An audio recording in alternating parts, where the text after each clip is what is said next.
వాళ్ళు దాడులు నిర్వహించారు. మేము కూడా ఈ దాడులను తిప్పికొడతాం, తగిన రీతిలో భారత్కి కూడా బుద్ధి చెప్తామని చెప్పి ప్రధానమంత్రి ఇప్పుడే ఒక మాట మాట్లాడారు. కానీ ఏం జరిగినా కూడా భారత్ మీద దాడి చేసేంత సీన్ మాత్రం ఖచ్చితంగా పాకిస్తాన్కి లేదు అనేది మనం చాలా స్పష్టంగా చెప్పుకోవాలి. ఇప్పటికీ చాలా వరకు కూడా అన్ని విమానాశ్రయాల్లో కావచ్చు, ఇతర ప్రాంతాల్లో ప్రభుత్వం అయితే ఎక్కడెక్కడ అప్రమత్తం చేసిందని చెప్పాలి.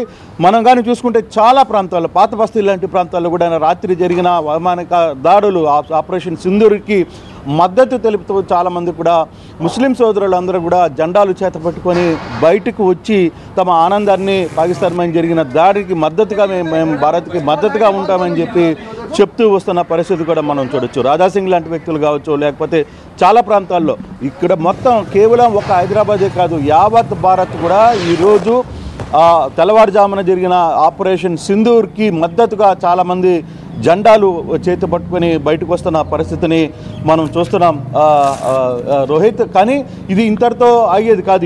ఇది ఇంకా పోను కూడా ఒక సీరియస్ యాక్షన్గానే పోయే పరిస్థితి అయితే ఉంది. అయితే ఇప్పటికీ భారత్ ఎక్కడ కూడా LOC దాటి పాకిస్తాన్ను ఎక్కడైతే ముష్కరులు ఉన్నారో చాలా ప్రాంతాల్లోకి వెళ్ళి దాడులు నిర్వహించిన పరిస్థితి అయితే చూసాం. చాలా జుమ్మా మసీదులని, కొన్ని టార్గెట్ ఉగ్రవాద సంస్థలుగా ఉన్న కొన్ని ఉగ్రవాద సంస్థలను కూడా క్యాన్సిల్ చేసిన పరిస్థితిని, వాళ్ళన్నిటి మీద కూడా దాడి చేసిన పరిస్థితిని అయితే మనం చూస్తున్నాం. సో ఏదేమైనా జరుగుతున్న ఈ వారు ఇది ఈరోజు ఇప్పటితో ఇది ఆగేది కాదు అనేది చాలా స్పష్టంగా అర్థమవుతుంది. అయితే ఇప్పుడు దాదాపుగా 20 భారత ప్రభుత్వం కూడా అప్రమత్తమైన నేపథ్యంలో దాదాపుగా 20 ఫ్లైట్లు ఎక్కడికక్కడ స్ట్రైక్ ఉంటాయి అనే ఆ నేపథ్యంలో వాళ్ళందరినీ కూడా కొంత ఆపేయడం జరిగింది. ఇండిగో కావచ్చు, స్పైస్ జెట్ కావచ్చు, ఎయిర్ ఇండియా కావచ్చు, తర్వాత ఇటువంటివన్నీ కూడా కొంత ఎఫెక్టెడ్ అయ్యే పరిస్థితులు అయితే చాలా స్పష్టంగా కనపడుతోంది.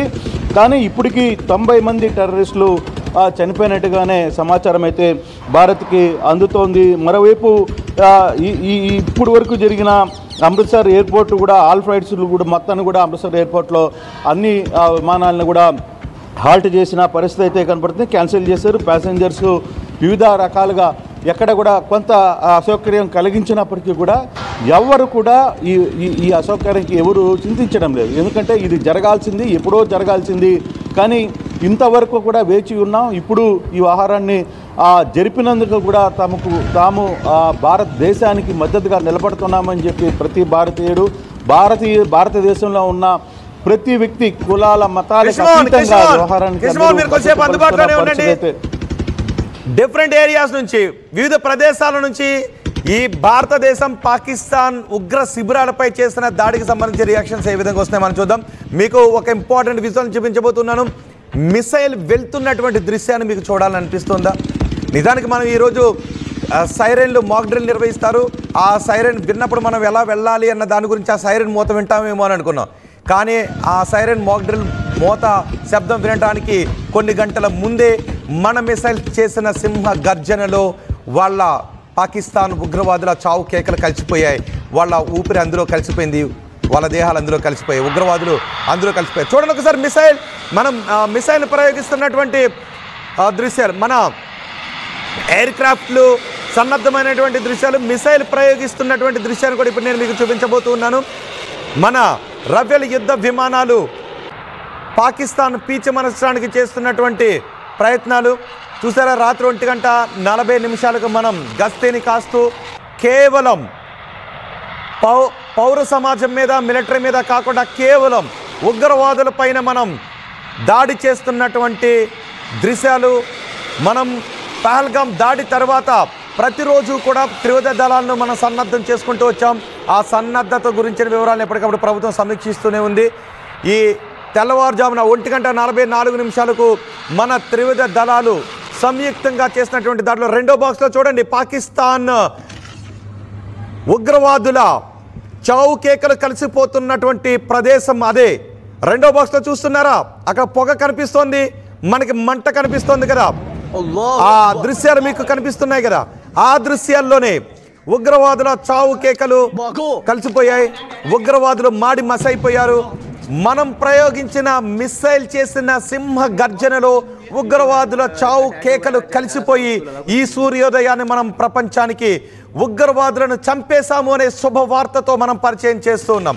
మా ప్రతినిధి మనోజ్ కూడా మనకు అందుబాటులో ఉన్నారు. ఒకసారి మనోజ్ దగ్గరికి వెళ్దాం.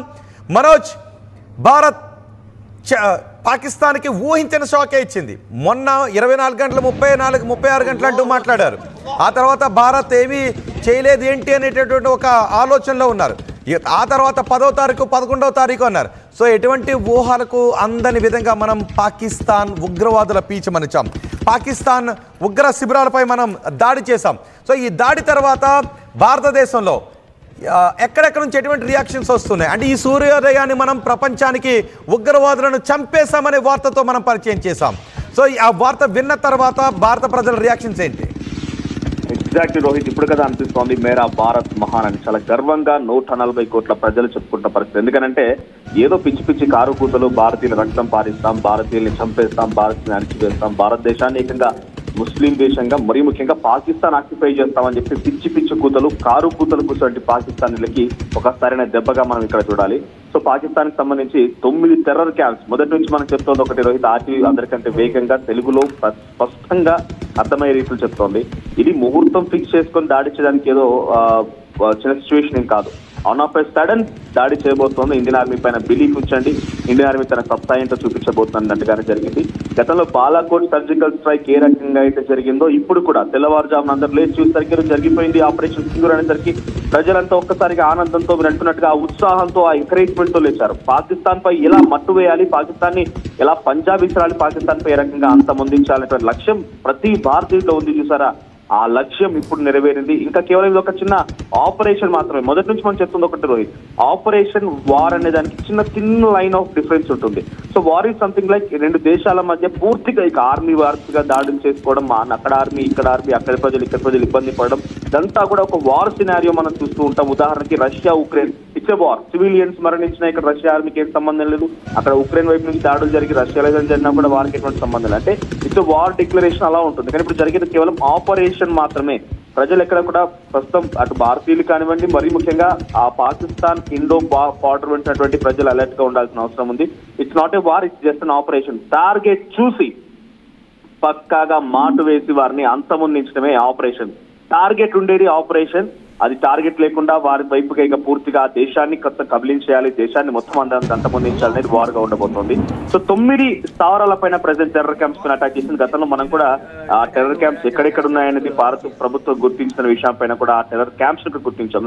చూస్తే కనుక లష్కర్ ఇ తోయిబా, హిజ్బుల్ ముజాహిదీన్, తర్వాత జైష్ ఇ మహమ్మద్ ఈ స్థావరాల పైన బహవల్పూర్, మురిట్కే, కలాన్, సియాల్కోట్, బర్నాలా, తర్వాత కోట్లీలో 2 ప్రాంతాల్లో, ముజాఫర్బాద్ లో 2 ప్రాంతాల్లో, సో మొత్తం 9 ప్రాంతాల టెర్రర్ క్యాంప్స్ అటాక్ జరిగింది. దీంట్లో 5 పాకిస్తాన్ లో ఉన్నాయి. అంటే కంప్లీట్ గా పాకిస్తాన్ ఇండో బార్డర్ వెంట ఉన్నటువంటి ఆ ప్రాంతాల్లో 5 టెర్రర్ క్యాంప్స్ ఉంటాయి. మన ఎల్ఓసీలు 4 క్యాంప్స్ ఉన్నాయి. సో ఈ దెబ్బతో ఎల్ఓసీని కైవసం చేసుకోవడం ఖాయంగా కనబడుతోంది. ఇక రాత్రికి రాత్రే ఒక్కసారి పాకిస్తాన్ అల్లాడిపోయింది. పాకిస్తాన్ ప్రజలు, పాకిస్తాన్ ముఖ్యంగా ఉగ్రవాదులు ఎవరైతే ఉన్నారో ఉగ్రవాద శిబిరాలు ఇంకా కూడా కారు కూతలు చూసాం. మనం గతంలో చూసాం సైఫుల్లా సంబంధించి హఫీజ్ అనే వ్యక్తి, హఫీజ్ సైఫుల్లా వీడు కూడా ఏం చెప్పాడంటే పెద్ద ఎత్తున మేము సింధు జల్లగా నిలిపివేస్తే ఆ నీళ్ళని రక్తంతో తడిపేస్తాం, భారతీయ రక్తంతో నింపేస్తామంటూ కారు కూతలు పిచ్చి కూతలు కూతాడు. ఇప్పుడు